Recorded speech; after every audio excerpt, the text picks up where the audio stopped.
우리 하나님께서 우리에게 주신 말씀은 디모데후서 1장 6절에서 8절까지 말씀입니다.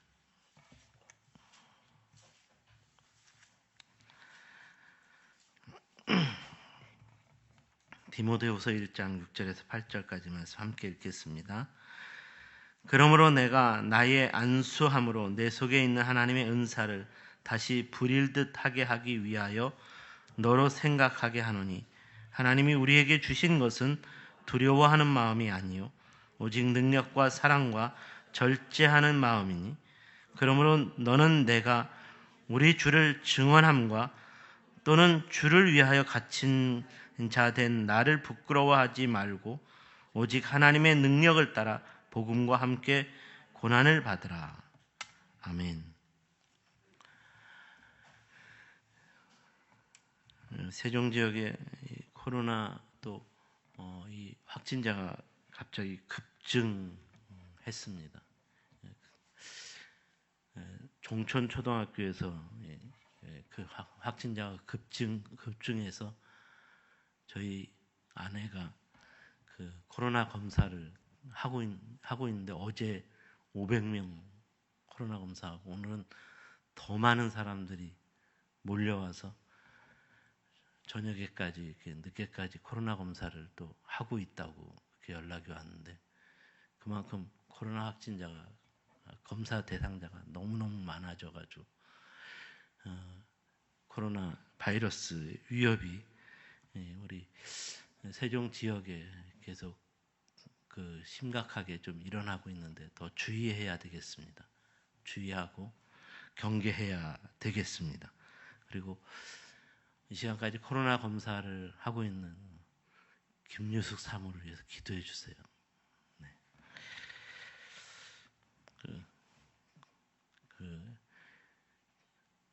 아스트라제네카 백신 주사를 맞았기 때문에 좀 염려는 덜한데 그래도 이 코로나 검사가 갑자기 너무 많아져서 우리 성도님들의 좀 특별한 기도가 필요합니다. 오늘 본문은 예수 복음의 증인의 삶에 대해서 도전하고 있습니다. 사도 바울은 예수 복음의 전도자로서 일평생을 모든 나라와 민족들을 찾아서 돌아다닌 사람이었습니다. 이런 전도자로서의 사역 경험이 많았기 때문에 에베소 교회와 디모데에게 예수 복음의 증인의 사역 경험에 대한 도전과 교훈을 남겨주기를 원했습니다. 그러므로 우리가 디모데후서 1장 1절부터 5절까지의 말씀을 통해서 바울과 같은 신앙 고백에 대한 교훈을 묵상해 보았고 또 바울과 같은 신앙이 유산이 되어야 한다는 교훈을 묵상해 보았습니다. 바울의 신앙 고백은 어떤 고백이었고 바울의 신앙은 어떤 유산이었을까요? 바울은 매를 맞고 맞는 핍박과 죽음 앞에서도 변함이 없는 예수의 생명으로 살아가는 신앙을 고백한 사람이었습니다. 또한 바울은 환난과 핍박 중에서도 디모데와 같은 영적인 아들을 낳았다라고 고백할 정도로 신앙의 유산을 가장 소중히 여겼고 그 신앙의 유산을 물려준 영적인 아비와 같은 신앙의 사람이었습니다. 그렇다면 이런 신앙 고백, 바울과 같은 신앙 고백과 신앙 유산을 물려준 바울은 예수 복음의 전도자로서의 사역을 일평생 어떻게 감당해낼 수 있었을까요? 오늘은 이에 대해서 함께 묵상해 보기를 원합니다. 바울은 예수 복음의 증인으로서의 자부심과 긍지가 언제나 있었다는 것을 고백합니다. 오늘 보면 8절 말씀을 보시면 너는 내가 우리 주를 증언함과 또는 주를 위하여 갇힌 자 된 나를 부끄러워하지 말고 오직 하나님의 능력을 따라 복음과 함께 고난을 받으라.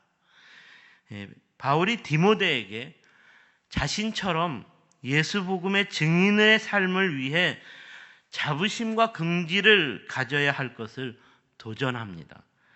사랑하는 여러분, 성도라면 예수 복음의 증인으로서 이 바울과 같은 신앙 고백을 함께 고백할 수 있어야 할 줄로 믿습니다. 바울과 같은 신앙의 유산을 물려줄 수 있는 영적인 아비로서의 삶을 살아갈 수 있어야 합니다.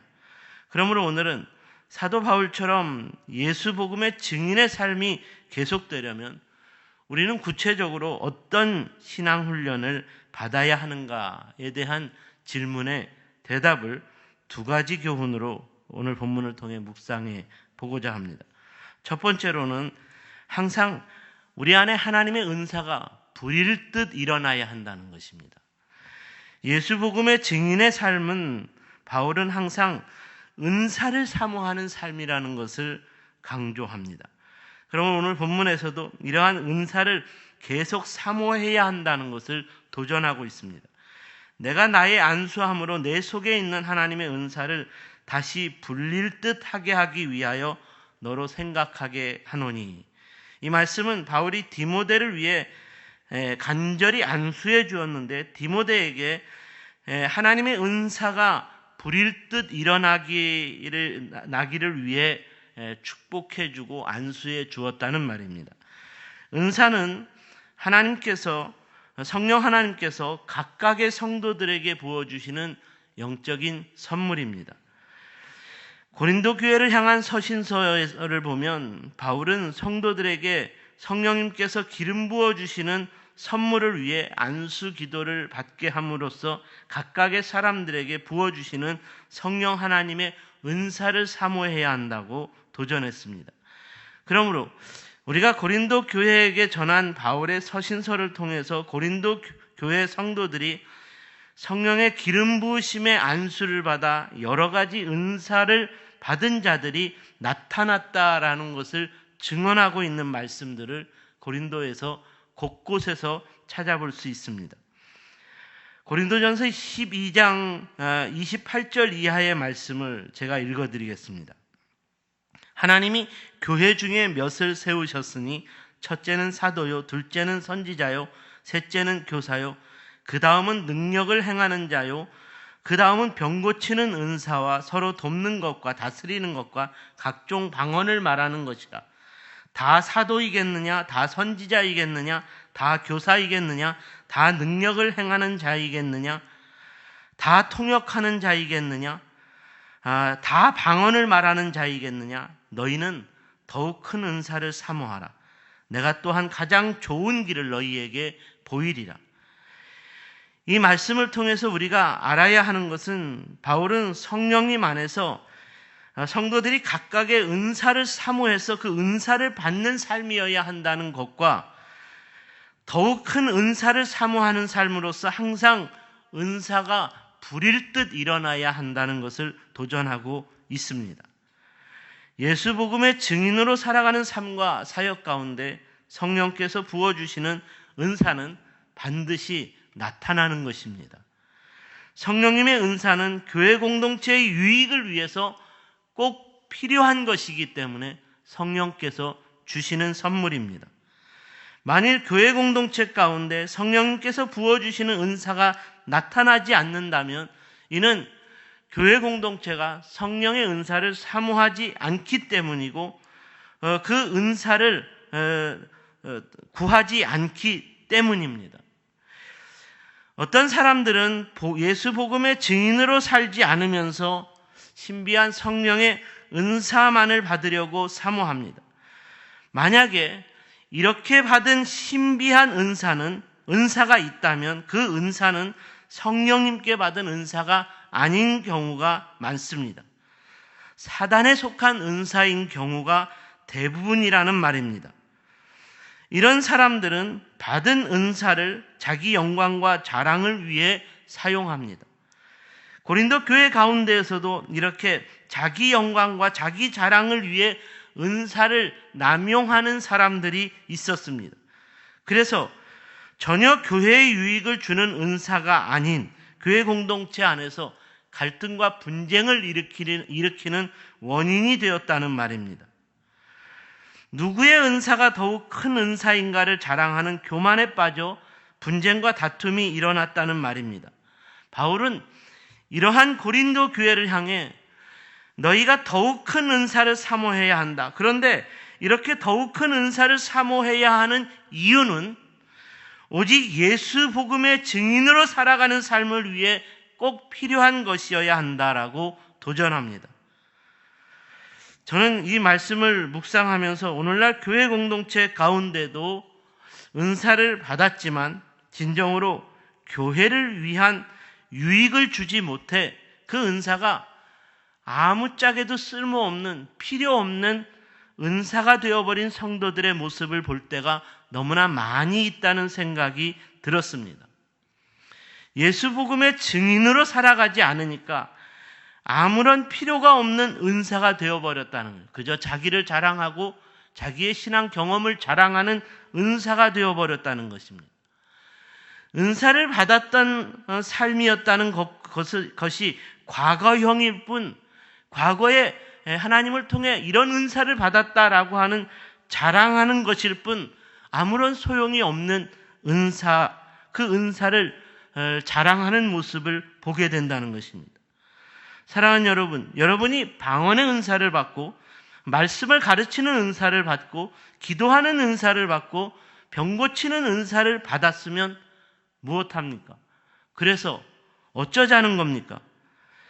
그것으로 진정 교회의 유익을 위해 여러분이 예수 복음의 증인이 되는 삶을 위해 사용하지 않았고 더욱 큰 은사를 사모하는 삶으로 계속 예수의 증인으로 살아가지 않았기 때문에 그저 자기 자랑만을 위해 사용하는 은사로 전락시켜 버렸기 때문에 필요 없는 은사가 되었고 은사를 은사라 말할 수 없는, 그러므로 그 삶 가운데 교회 공동체 가운데 계속되는 은사가 나타나지도 않게 되었다는 말입니다. 이런 은사라면 하나님의 은사일 수 없습니다. 진정으로 성령 하나님으로부터 선물로 받은 은사를 받은 것이라면 예수 복음의 증인으로 사는 저와 여러분을 통해 그 은사가 불일 듯 우리의 삶 가운데서 일어날 수 있어야 하기 때문입니다. 저와 여러분의 세종샘 교회 가운데서 예수 복음의 증인에게 부어주시는 하나님의 은사가 불일 듯 일어날 수 있게 되기를 주님의 이름으로 축원합니다. 두 번째로 하나님의 능력과 사랑과 결제하는 마음이 가득해야 한다는 것입니다. 이에 대한 교훈은 본문 7절입니다. 하나님이 우리에게 주신 것은 두려워하는 마음이 아니요 오직 능력과 사랑과 절제하는 마음이니. 바울은 하나님께서 성도인 우리에게 주신 것은 두려워하는 마음이 아니라고 말합니다. 즉 예수 복음의 증인으로 살아가는 사람은 두려워하는 마음에 사로잡혀서는 안 된다는 것입니다. 예수 복음을 전하는 증인의 삶에서 가장 큰 장애는 연약한 우리에게 찾아오는 두려운 마음에 사로잡히는 것이라고 말합니다. 본문에서 바울이 두려운 마음은 하나님이 주시는 것이 아니라고 강조하는 이유는 이 두려운 마음이 수시로 우리에게 찾아오기 때문에 이것을 콕 집어서 강조하고 있는 것입니다. 그러므로 성도라면 항상 이 두려운 마음을 경계해야 한다는 것입니다.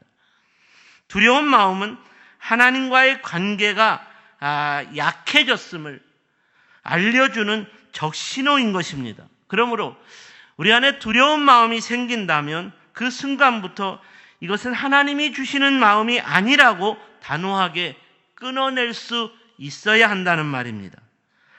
다윗의 시편을 보시면 다윗의 삶에서도 이런 두려운 마음이 찾아와서 다윗이 이를 끊어내는 삶이었다는 것을 그가 신앙 고백을 통해 분명하게 고백합니다.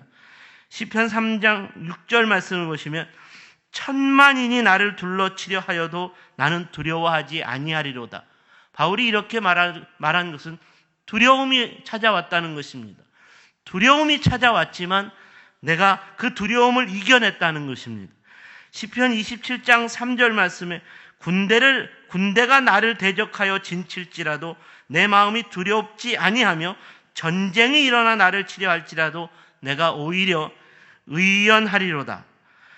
역시 이 말씀에서도 알 수 있는 것은 다윗에게 두려움이 찾아왔다는 말입니다. 두려움이 찾아왔지만 다윗이 이 두려움을 끊어냈다는 말입니다. 다윗처럼 하나님의 나라를 이루어가는 삶, 바울처럼 예수 복음의 증인으로 사는 삶, 이 삶 가운데서도 두려움이 찾아온다는 것입니다.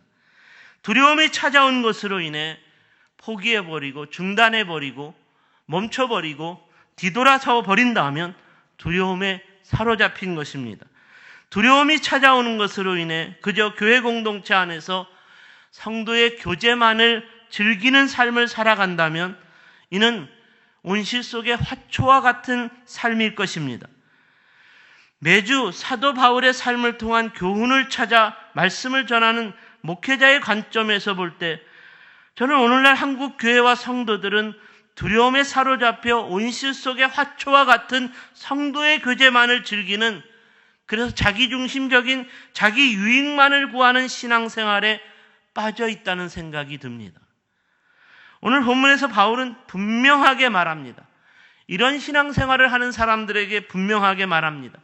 하나님께서 우리에게 주신 것은 두려워하는 마음이 아니요 오직 능력과 사랑과 절제하는 마음이다. 바울은 참된 예수 복음의 증인으로 살아가는 삶은 능력과 사랑과 절제하는 마음으로 항상 무장해야 한다고 말합니다. 여기서 능력의 마음은 항상 하나님의 능력이 우리와 함께한다. 나와 함께한다. 예수의 능력이 나와 함께한다. 성령께서 나와 함께 하심으로 성령의 능력을 힘입는 삶이다라는 마음을, 굳센 믿음의 마음을 갖는 것을 가리킵니다. 우리 주님께서 말씀하신 능치 못할 일이 없다고 말씀하신 주님의 마음, 주님 능력의 마음. 바울이 내게 능력 주시는 자 안에서 내가 모든 것을 할 수 있다고 고백한 것은 바로 이 마음입니다. 그리고 사랑의 마음도 하나님께서 우리를 사랑하심으로 영원히 포기하지 않는다고 약속하신 마음입니다. 우리 예수님께서 십자가에 고난받고 죽으심으로 이루어진 영원한 생명과 구원을 이룬 헌신과 희생과 섬김의 사랑입니다. 우리 주 예수 그리스도 안에서 하나님 안에 있는 하나님의 사랑 안에서는 어떠한 피조 권세와 능력자도 우리를 끊어낼 수 없다고 믿는 사랑의 마음입니다. 마지막 절제의 마음은 항상 깨어있는 근신의 마음을 가리키는 것입니다. 근신하는 마음이란 항상 바른 삶을 살고자 절제해야 합니다. 항상 주의하고 조심하고 경계해야 합니다. 그리고 항상 혹시라도 굽은 마음이 있다면 살피고 그것을 바르게 수정해야 합니다. 항상 우리를 돌아보고 우리 자신을 돌아보고 가꾸어야 합니다. 깨끗하게 해야 합니다. 조금이라도 삐뚤어진 것이 있다면 바로 잡을 수 있어야 합니다. 항상 이런 능력과 이런 의지를 갖는 삶이 절제의 마음을 가진 삶입니다. 능력과 사랑과 절제의 마음으로 살아가기 때문에 예수 복음을 전하는 증인의 삶에서 결단코 이탈하지 않게 된다는 것입니다. 언제나 예수 복음의 증인의 삶을 살아갈 수 있게 된다는 말입니다. 사랑하는 여러분, 오늘 여러분의 마음은 어떤 마음입니까? 어둡고 악한 세상을 향해 예수 구원의 빛을 비추는 그리스도인으로 살아야 하는 저와 여러분의 삶이 어떤 삶입니까? 오늘날과 같은 세상에서 복음이 전파될 수 없다는 두려움과 이미 복음이 전파되지 않는다, 더 이상 복음의 능력이 나타나지 않는다라는 영적인 패배의식에 사로잡혀 포기한 마음으로, 그러니까 주님이 속히 와주시기를 기다리며 아무것도 하지 않고 무기력하게 무능력하게 살아가고 있지는 않느냐는 것입니다. 아무것도 하지 않고 아무런 열매도 없는 삶은 예수 복음의 증인의 삶일 수 없습니다. 아무리 오늘날 복음을 전하기 어려운 때라도 바울이 복음을 전할 때보다 오늘날이 복음을 전하기가 어렵지는 않습니다. 사도행전처럼 예수 복음의 증인의 삶을 통해 믿는 자들이 주께로 돌아오는 하나님 나라의 부흥은 그러므로 오늘날의 교회를 통해서도 예수 복음의 증인의 삶을 살아가는 저와 여러분을 통해서 계속되어야 합니다. 그러므로 먼저 믿은 저와 여러분이 예수 복음의 증인으로서 하나님의 능력, 예수의 능력을 의지하며 성령 하나님의 능력을 의지하며 하나님의 사랑, 우리 주 예수 그리스도의 사랑을 날마다 기억하며 항상 바로잡고 세워가며 끊어내고 절제하는 마음으로 그 마음으로 가득 채워서 예수 복음의 증인으로서의 삶의 열매를 맺을 수 있는 저와 여러분의 삶이 계속되어야 하는 줄로 믿습니다. 기도하겠습니다.